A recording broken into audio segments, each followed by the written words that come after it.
Hello, and welcome back to Fitness or Fiction. Today's episode is a current events episode. We're talking about death. Roll it. You were a little too excited when you were talking about death. I just like saying death, like Death. D-E-A-F. We're talking about death. Death. Yeah. Well, I shouldn't be as enthusiastic as I am, but I do enjoy talking about current events, even though all three of the ones that we're talking about today are horrific. So I'm trying to bring up the level, you know? Yeah, so we just figured we'd have a chit-chat about the industry. There was 3 prominent deaths that happened within, 3 months? Yeah, it's like the last 4 weeks, isn't it? Last 4 weeks? Yeah. Well, I don't know about the girl.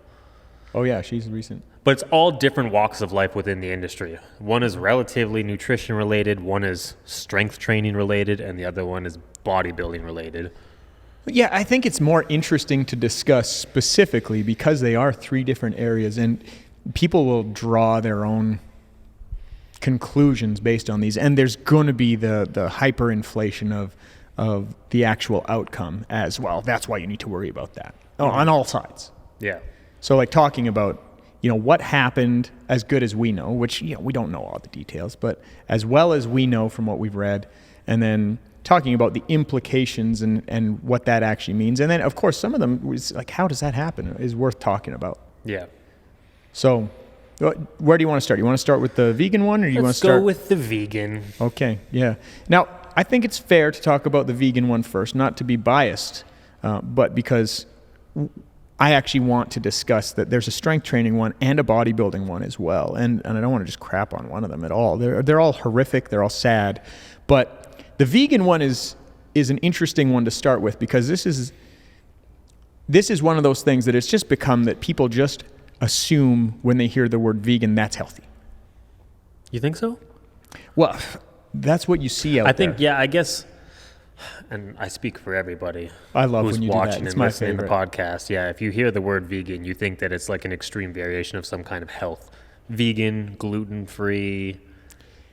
Yeah, there's kind of like these buzzwords that people get behind for sure. Intermittent fasting. Yeah. Right? Like there's all these things, but when it comes to vegan, it's really interesting because I know a lot more former vegans than I know long-term vegans. And I've seen a lot of rhetoric online talking about how long-term vegan isn't the solution. And the place that I weigh in on that is I'm not going to judge anybody for anything. When there's a vegan that says to me, that meat is disgusting, I'm like, that's not fair, man. I'm not going to do that to you. Well, for people listening and for myself, vegan is different than vegetarian. Vegan is different than vegetarian. I don't even know what vegan is because I just eat everything. If animals are involved, they won't touch it. That's vegan.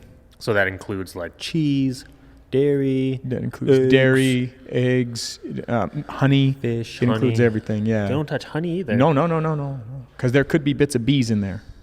Now, that's an interesting thing for me. And I'm not about judging by any stretch. There but could like, be bits of bees in the honey. Seriously.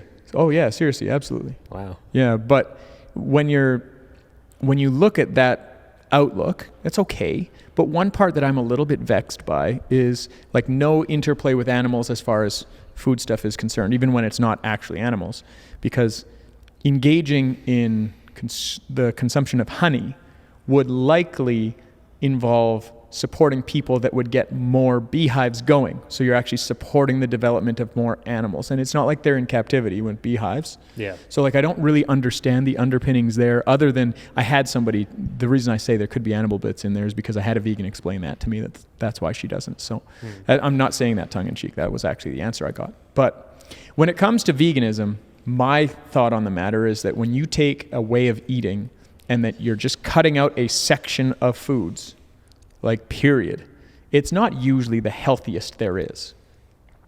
Yeah. Like when you look at every indigenous population across the world, I don't think that there's any of them that were full on vegan. There's some that rely on meat less as a food source.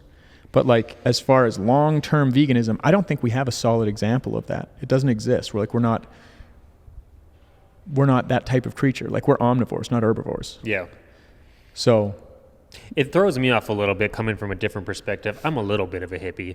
I could be a lot of bit of a hippie depending on how much you want to like go down the rabbit hole. But Oh, yeah. there's a lot of research stating that like trees talk to each other in the forest, like through the roots and da da da da da. And it's so like I'm actually a firm believer in my hippie sense that the trees are just as alive as the animals, like the squirrels that are running around them. And if you're relying your entire food source on being like a vegan or a vegetarian, like a lot of that food source, to me, it's kind of doing the same thing in my opinion as a hippie. Well, there's a very solid case to be made there, actually. Like if you've ever been involved in harvest, which I'm a redneck, so I have. Yeehaw!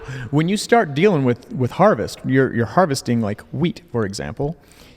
You will see birds flying over the field to get all the little animals that are killed by harvesting that. Oh, because as you knock down everything, all the bugs and everything. And it's just yeah, the bugs and the animals, like little just bunny turns into a rabbits and genocide. gophers. Yeah, there's going to be fallout. See, I actually think, like, as a hippie, that when you're like mowing down the wheat, that's killing a plant. Like, that's killing a life source.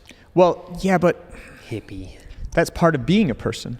No, I'm saying that's life. That's nature. Nature is consuming. Yeah, I'm agreeing with you as well. Like it's a period of sowing, a period of reaping, and a period of rebirth. Like that's how things work, man. And like if you're going for the animal source, that's okay. Again, I'm not judging anybody. I'm just saying on the other end of it, if you're not going for an animal source and you're going for, say, wheat, it better be organic, because the pesticides and stuff are going to be tough on the entire water system, and it's going to be tough on all the animals.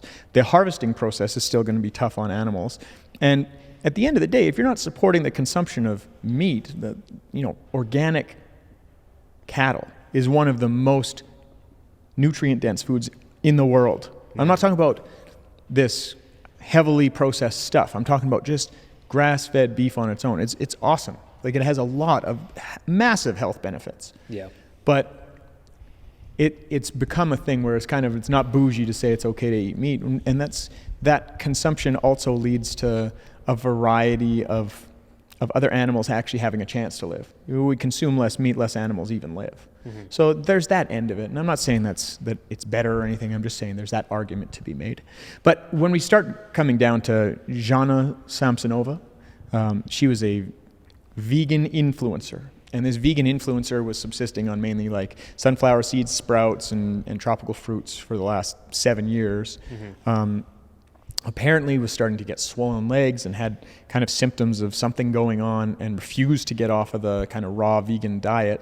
And having seen pictures of her, like she looked very, very gaunt, very thin. Yeah. Right? And not to be rude, she just looked thin, that's all. But held to that ideology right to the end here.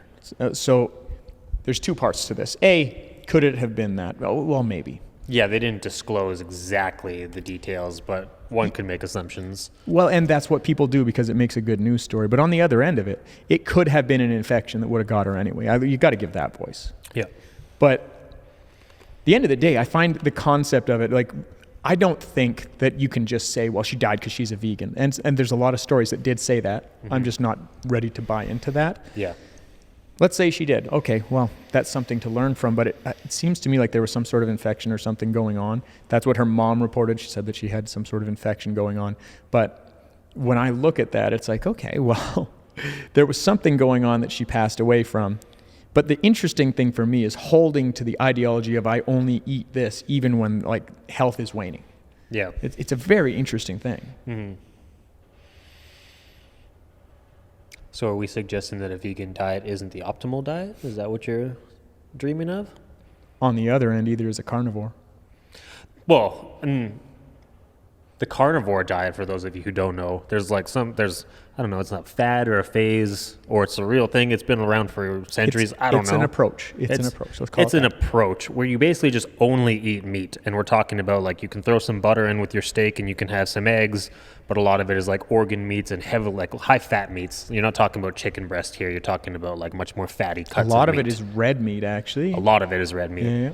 And I don't know about you. The carnivore diet's actually appealed to me just on the anti-inflammatory effects of it, because you stop putting in all this random garbage into your system and your gut biome. It's just, you're only throwing in one or two things, and it's a hell of a lot easier for the body to process. That's what it's been hyped up to be on the internet anyways. Well, like, let's give it its due. It's very, very efficient. Lots of energy dense foods, like very good in that respect. I don't think cutting out other things is the best thing to do necessarily, but people like Jordan Peterson and Michaela Peterson that have been through some significant autoimmune events, they're like, no, seriously, this has really changed the game. Even for myself, I'm not on a carnivore diet by any stretch, but like I eat a lot more meat and a lot less veggies than I used to, and I do feel better when I do that. As I added more veggies and less meat, I actually did go vegan for half a year, 6 months, and I felt way worse. Yeah. Like I was waking up in the morning shaky. I was having a really tough go. And that's when I got back to testing that I was sensitive to gluten. Well, no matter how you slice it, meat is always going to be a more nutrient-dense food than plants. Well, yeah, like ruminant creatures, they have 4 stomachs to process all of those plants. And when they do that, they're actually continuing to lay down tissue that is developed by them processing the stuff that we can't. Yeah. So there's an efficiency aspect towards people eating animals. Yeah. And it's not all of this thing that it's hyped up to be where it's mean and whatever else. It's like you'd never call a cougar mean for killing another animal. And people often say things like, "Oh, you stole that cougar's territory." It's like, "Oh man, their territory is always in flux." Yeah. He didn't steal anything. It's land. It's land, right? But veganism, try this one on for size. Tell me if you think I'm crazy. I think veganism is a little bit of a first world thing. I really do.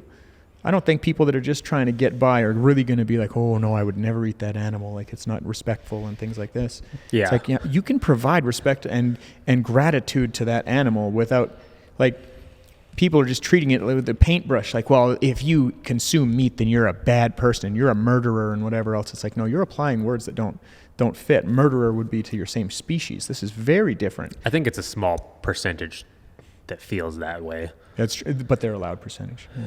Yeah, well, you find that the minorities or the smaller percentages are often louder because they need to be louder, because it helps push. Oh man, there's some really interesting correlates when you start talking about stuff like that. When people are really into an ism and they just talk from that ism, they don't have their nuanced opinions. Well, it's often a correlate with somebody with low verbal intelligence, meaning they want really easy answers because they can't chew on much more. Yeah, it's hard to attach, like, it actually bothers me when people attach these identities to themselves and stick to it so hard rather than just being a little bit more malleable and flexible, like, rather than, and I get it, you attach it to a belief system, like I believe that hurting animals is bad, so I don't eat meat anymore, but it's like, well, why don't you shift your diet into the veganism, like, and see how it makes you feel, and then shift to this, let's see how it makes you feel, like, because you still have to take care of yourself. I don't know, so we're not really crapping on the vegan diet. No, not at all. Like, that is the point, though. That is the point. Nothing needs crapped on. I don't buy into the idea that this girl, Zhanna Samsonovaa, actually passed away due to her diet. I don't believe that's the causality. I think that she was likely ill. She was living in some places that are pretty kind of off the grid and more exposed, and people's view of nature is often like, oh, like the life-giving Mother Earth, like things like that, which is fine. I get that, but that's a new thought. Throughout the breadth of human existence, it was a battle to stay alive, and everything that you tried, Mother Nature would kill you. Survival took precedence over emotion. Well, and it's like Mother Earth is not life-giving. In many cases, Mother Earth is life-taking. This is still like on topic but off topic, but I like these survival shows, right? So there's one on Netflix called Alone. Have you ever seen the show called Alone? I sure have, yeah. Okay, so I actually was watching it recently, and I think it's funny because I'm like, there's this lady, and she's a hippie, and she kills a squirrel. And like when she goes and retrieves a squirrel, she's like, "I'm so grateful for you. Thanks, friend. I appreciate you so much." Like, she's like giving gratitude and thanks, which I think sure it's good and smart and valuable to do that. But at the same point, I'm like, that squirrel doesn't care that you said thank you. Like, if I murdered you right now, you wouldn't be like, make sure you say thank you before I go, Eric. Before I go, say thank you to my wife. And that's just like the weird part of humans in nature, right? Like, no other animal is going to apologize after it mauls you. Oh, man, if you've ever seen a chicken hunt or fight. Oh, I've seen chickens fight. They're vicious. A chicken went after Lucas because he wouldn't leave it alone in Hawaii. He was chasing it around. This thing turned and cut him down to the bone on his shin. Oh, really? Oh, yeah, with his spur. Ha-cha! Well, and so there was, I forget where I heard this fact, but there's a certain type of bear, whether it's like a grizzly bear or something, that like they actually don't care about killing you. They just want to eat you, so they'll just eat you alive. Like, they'll just kind of hold you down with the paw and just start taking out chunks as you sit there, like, oh my God, please help. Like, he's not concerned about your feelings. Yeah. But only humans are on the planet. We're like the only, out of how many species and how many critters, we're the only ones that like feel that sense of emotion. Yeah, well, at the end of the day, what if your emotions didn't matter? It's one of those things. Yeah. Like, that's why if it has a hump, be a lump. If it's black, you fight back. That's kind of why that happens. They say when you're fighting a bear, right? Mm-hmm. It's like, oh, if a black bear's attacking you, fight back, because if it's attacking you, it probably wants to eat you. It's not going to stop, yeah. Yeah. So anyways, it's one of those things. Your view of things is yours, and that's okay. That's fine. But in the larger perspective, like, this is a very tragic scenario. I don't think that it's fair to blame it on her diet. I think asking the question is reasonable. Do you think that had a piece of the puzzle?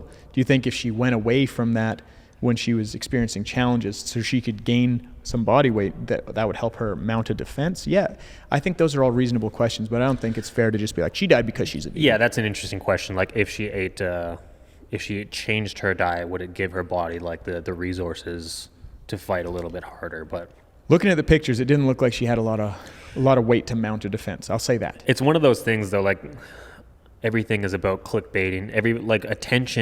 Attention is the most valuable asset on the planet right now. So every website, every news article, every social media page is trying to grab your attention and clickbaity. And if it says, oh, this girl died from an infection, it's like, well, this vegan girl died from this, like, she died from her diet, question mark. It's like, ooh, and people like veganism, carnivore, like, they all have these like clickbaity.